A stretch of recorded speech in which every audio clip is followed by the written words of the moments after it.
Bismillahirrahmanirrahim. My name is Mohammed Saleh and I am here to present the Chapter 5 of World Development Report 2019.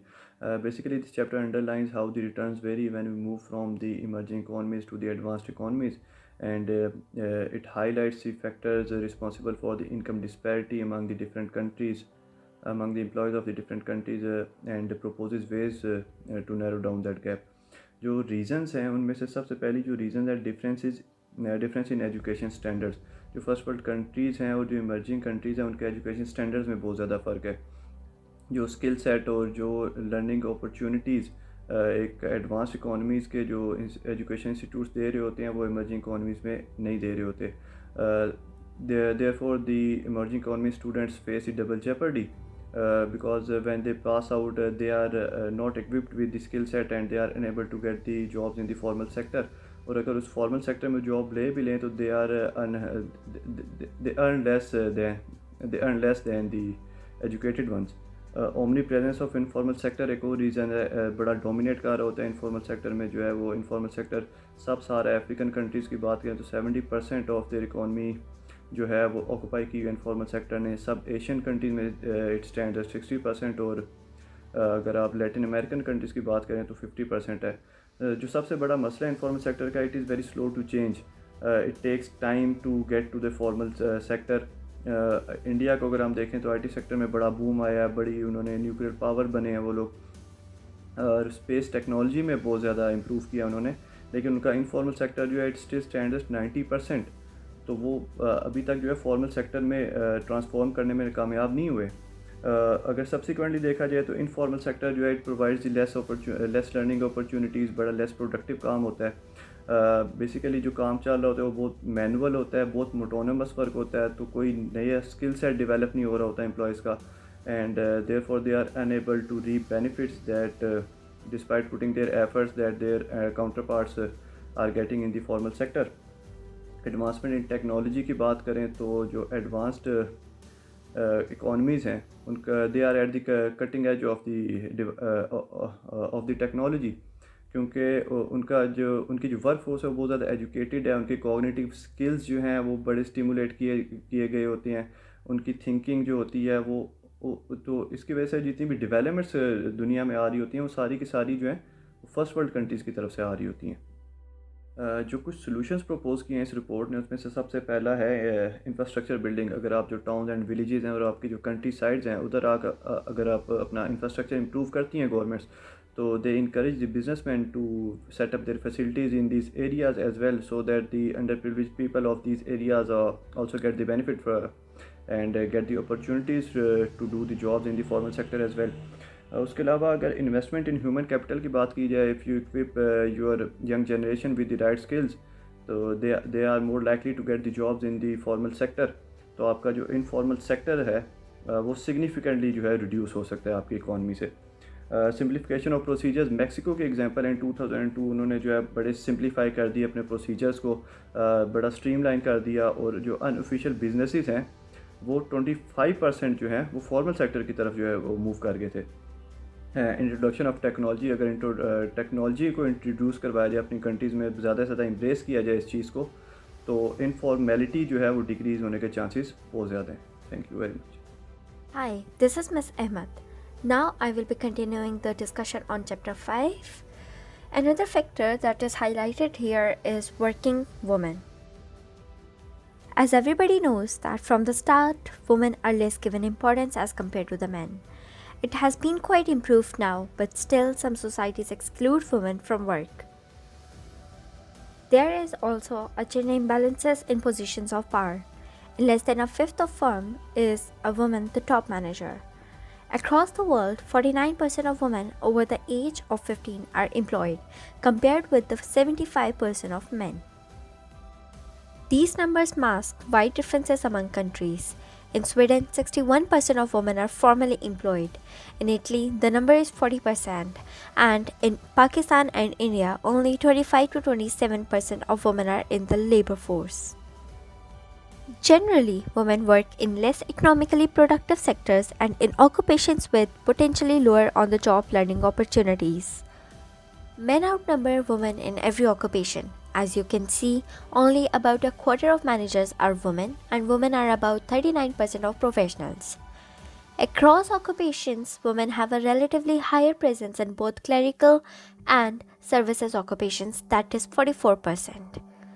It has also been found that women generally face lower payoffs from the additional work experience, that is 1.9% as compared to the men, that is 3.1%. For example, in Venezuela, for each additional year of work, men's wage increased by 2.2% compared to the women, that is 1.5%. In Mali, for men, it is 3.1% but only 1.6% for women. But in Denmark, by contrast, this figure is 5% for both men and women. There are different reasons for these payoff differences between men and women. Consider an example of working couple in Bangladesh who are intending to have their first baby. Bangladeshi laws do not prescribe paid or unpaid parental leaves, so an equivalent job is not guaranteed for the mother after giving the birth. Nursing mothers are not entitled to nursing breaks, and the laws do not allow special or flexible schedules. Bangladesh's return to work experience for women is 0.8%, almost half of the returns for men. In 2008, World Bank removed certain laws regarding gender disparities. Removing legal restrictions for women was powerful. It was found that the larger the number of legal restrictions women face, the lower is the payoff from work experience.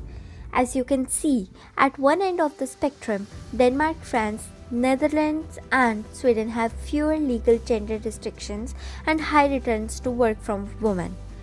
In Afghanistan, Jordan, and the Republic of Yemen, where women and men are treated differently by law, the payoff from work experience for women is among the lowest. Countries are reforming now.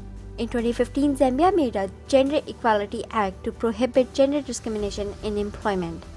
In 2016, Republic of Congo allowed a woman to register her businesses, open a bank account, apply for a loan, and even register land without her husband's permission. Iraq now guarantees workers returning after maternity leave a similar position and the same wage. China has increased its paid paternity leaves. Afghanistan forbids sexual harassment in employment and education. 65 countries made gender equality reforms between 2015 and 2017. In Bangladesh, poor women generally used to work as maids or agricultural workers, and wealthy women used to rear livestock. A nationwide program changed lives by providing women with livestock as well as the skills, trainings, and advice on their legal, social, and political rights. The program significantly improved participants' lives. Employment and earning increased by 47 and 80% respectively, and their self-confidence, life satisfaction, and social abilities were also improved. Assalamu alaikum. My name is Altaf and I will brief you about the working in agriculture. The working in agriculture in the low economy countries is providing almost 68% employment to the people.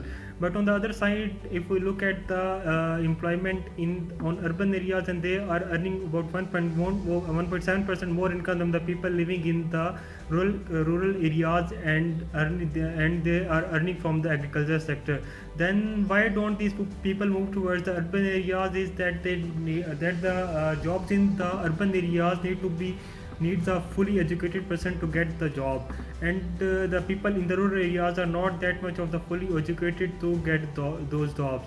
So the other way out to eradicate the gap between the developed and underdeveloped countries is to modify the agriculture sector. To modify the agriculture sector, there are some